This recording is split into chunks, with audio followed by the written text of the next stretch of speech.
Namba marwa marote machuoke en 2 3 6 0 0. Aya. Sani? Yes. Koro kwadonyo mane chenro mar nyithindo. Kamano. Namba mar simu biro kachacha. Wadwa wuoye gi nyithindo moko 2 3 mondo wayude jeep. Yes. Wayud poem kata shairi. Wayude mako gi wich. Wayud wer. Gimoro amora ma nyathi oseiko kachacha. Namba mar simu ni e screen kanyo. Kigo simu, nyathi ema imiyowa straight away. Bende nyathi obed kama onge kod koko. Mondo tudruok obed e yo makare. Ik nyathi ochuth ong'e ni kapok ogo simu to dhi wacho magi. Wadwa ni mondo wang'e nyinge, skul mosome, en ja grade adi, oleme kanisa mane. Nyingi, kore nyinga ng'ane, asome skul makama, an ja grade makama, aleme kanisa makama. To an kod an gi mako gi wich, kata an gi wer, an gi poem, an gi shairi, an gi encouragement. Bas kaito imiyowa mano. Kitieko to watieko. Donge. Amen. Walos kod Vincent. Vincent kawuok Siaya. Vincent oyawre. Ichio nade? Maber. Vincent? Yes. Aya, ichio nade? Maber. Machiegni ifulrinwa maber, wang'e nyingi, kamiwuoke, skul misome, kanisa mileme, kaito inyiswa ni ang'o miikonwa kawuono?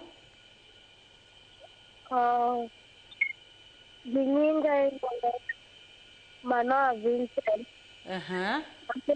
Asome skul ma Nyangera skul.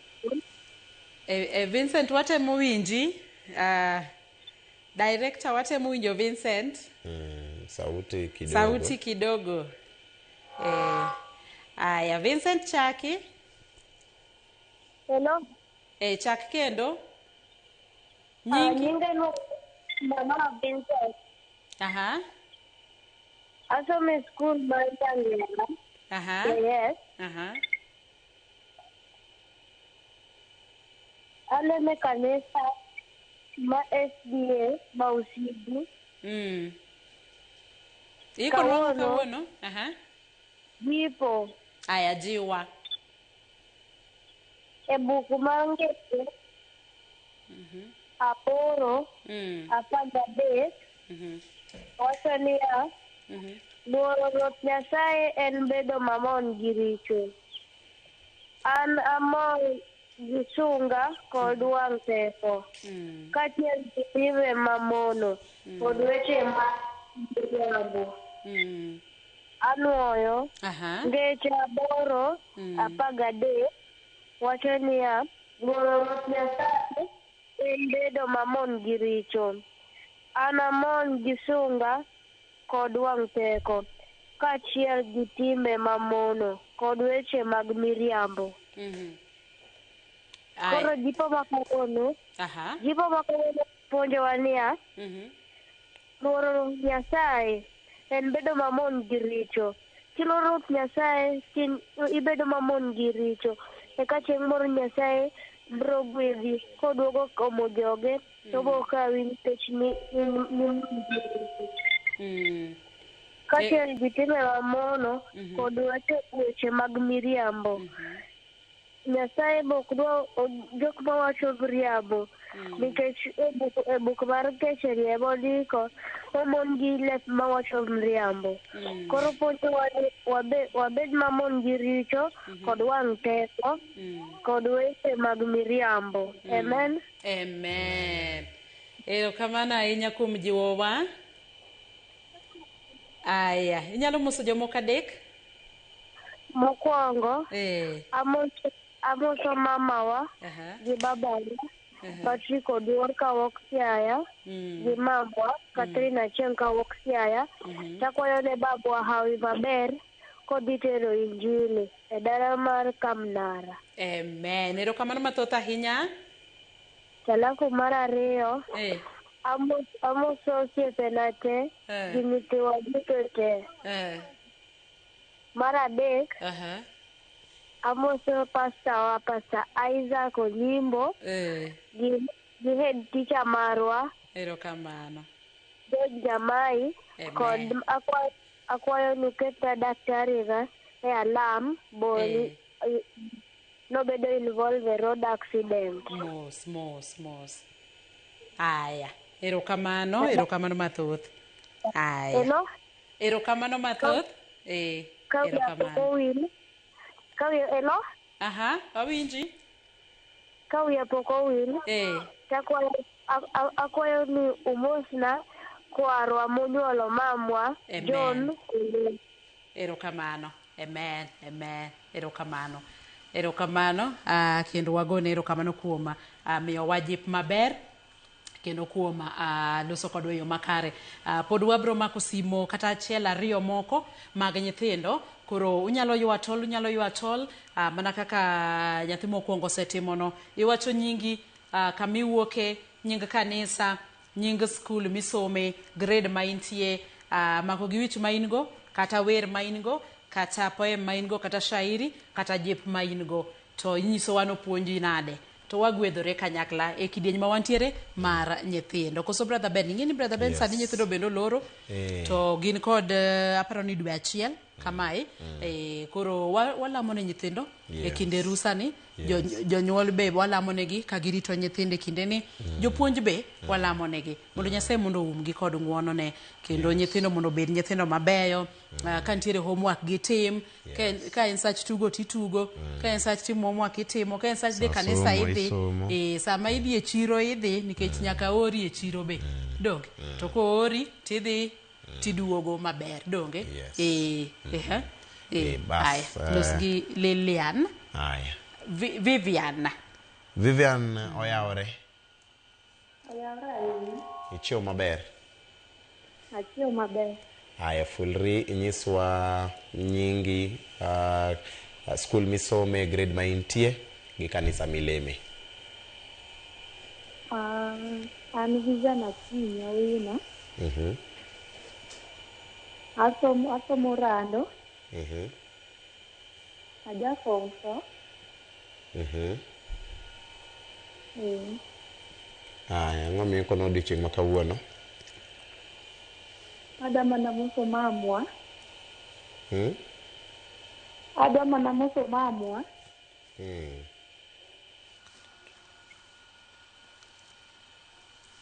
Vivian. Okay. Brother Ben, wakwayo ni nyithi Sunday school emo ywa tol. En chenro mar jo Sunday school. Koro kigo simu, tigo simu ka in gi gima ikelo. Obed encouragement, obed wer, obed poem, shairi, but en reserved ne nyithindo ma jo Sunday school. Ok jo youth, jo Sunday. Ok jo youth kanyo. Kwa loso service mar jo youth. Wabro nyiso mbele kai August ni kaji poko dok e school.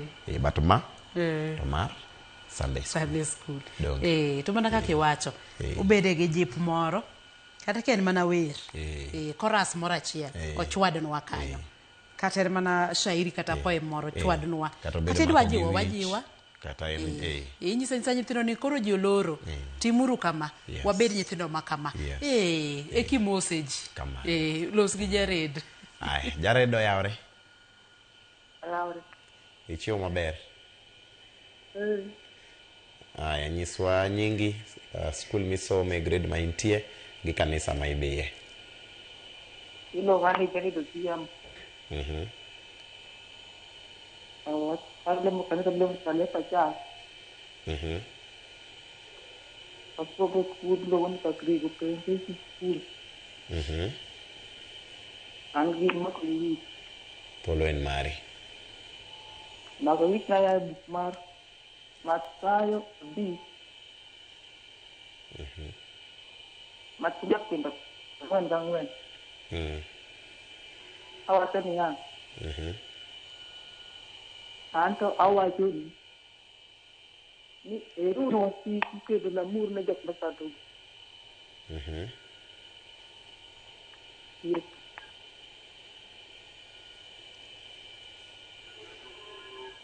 Jared Lal. Jared Lal.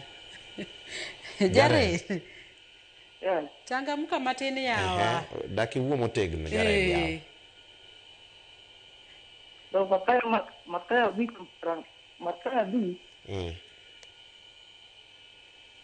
matindo rangwen. Wacho nango.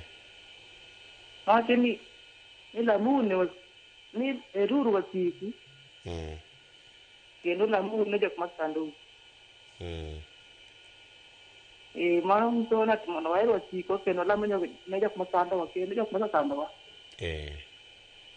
Mondo mi walam ne. Mondo gibet pada kanya. Amen. Erokamano Jared. Inyalo mose jomoko? Apenjo ni ya. Kende kanyo yudo thuolo mondo chiemo rabia puonj kata joyut wetewa. Wabro kawo nambani to wabro loso. Wadhi kawo nambani. Sawa. Amen. Ai, erokamano Jared. Kamano. Ai. Brother Ben, nyithindo go jiwowa maber. Kabisa. Kod mako gi wich maber. Yes. Kendo aparo ni pod wanyalo gombe kata sim achiel. Ka nitie nyathi moro manyalo kasre sani, wachak wayude kata achiel moro. Kapok waloro kidieny ni, kapok wadonjo band. Tang'eyo ne nyithindo e kinde ma wantiere kata untiere rusa, en lamowa. Mondo Nyasaye mondo ritu. Kendo Nyasaye mondo puonjre kodu e kinde ni. Nikech kinde ni untiere rusa, campaigns bende dhi nyime gwenge ma bende untiere, kendo e kinde ni be itiyo kod nyithindo kod rowere mok ber, josiasa timo kamano. Koro wakwayo Nyasaye mondo umu, Nyasaye mondo mi opuonjre kodu. Ka ineno ka ntiere kamoro moko ne gidhiye kata ka en romo moro moko ne gidhiye, to kik idhi nikech samoro inyalo dhi to in samoro ne ok itim gimoro marach, ni chung kata gi chien kamoro ni neno, to tulo nyalo mucha to in moyudre kodi. Koro kamoko ne gidhiye kik idhi. Kamoko ne gidhiye moko chuno nyaka idhiye. Ko chuno ni nyaka idhi, bede dhodu. Bede nyathi ma wuotho, malondo wuoth kayiem.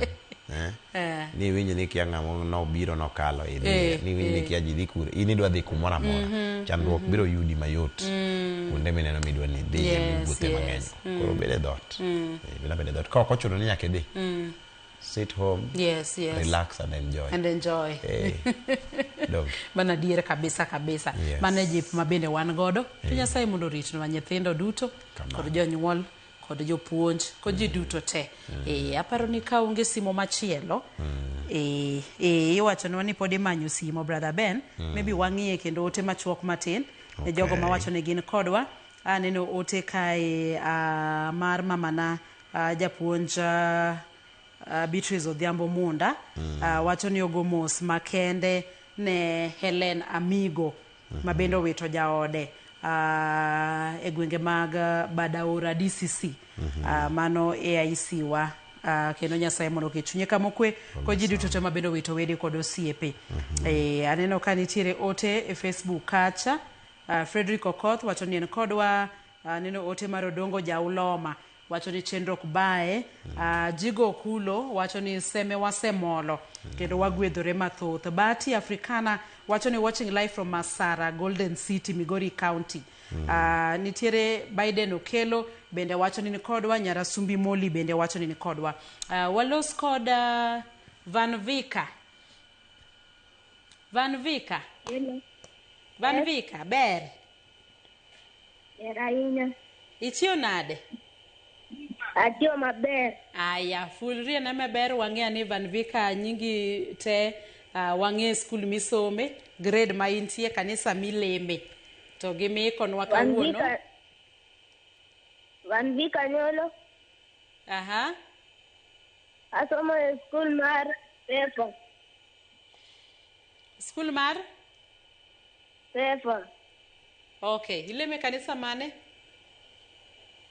Yolgorian Sefa Church. Okay, ija grade adi? 4. Aiko nwang'o kawuono? Memory verse. Aya, wachnwa. Praise the Lord. Amen. Praise the Lord again. Amen. I have a memory verse comes from the book of Isaiah chapter 60 verse 1. It says, Arise and shine, for the light has come and the glory of the Lord has risen upon you. Amen. Amen. Amen. Upuonjo wanade? Arise and shine, Eh. for the glory of the Lord has risen upon you. Amen. Amen. Amen. Erokamano Nyavan Vika, inyalo moso jomoko adek. Amoso baba waka nitie Nairobi. Mama waka nitie Kisii. Gi pastor gi bishop wa maen Bishop Kinyei.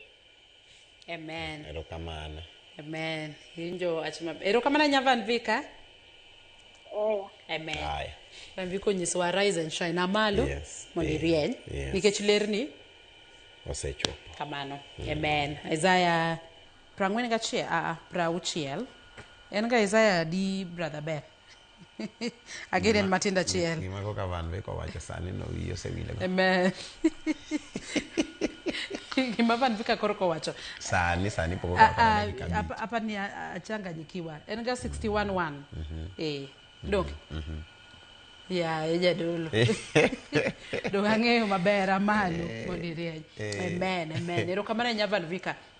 Ko nyithindo duto mabendo ywa tol, Nyasaye mondo gwedhu. Amen. Nyasaye mondo gwedhu. Kendo mana kaka wawacho, Nyasaye mondo rit nyithindwa kata ka gine holiday, Nyasaye umgi. Juma ne tiere osiepna ma jadolo miluongo ni Pastor Moses Oxygen, Moses Ochieng, ma bende ne owito nyathine matin ma iluongo ni Wema. Nyathi matin miluongo ni Loch Wema. Jadolo kaachiel kod minodi wagonu mos ahinya kuom wito nyathiu matin, kendo walamonu Nyasaye mondo Nyasaye omed miyou ahocho makende, Nyasaye omed miyou teko kod mijing'o. Ang'eyo ni ok en wach mayot ahinya wito nyathi, especially kendo koro nyathi mabe pod tin machalo kamano. Nyasaye mawalamonu omiu kwe, omiu mijing'o, omiu teko mar kalo kata mar go through this season. Kendo Nyasaye mondo otimnu maber. Amen. Aya, paro ni wakaw yweyo, ka waduogo to wabiro duogo kod band. Amen.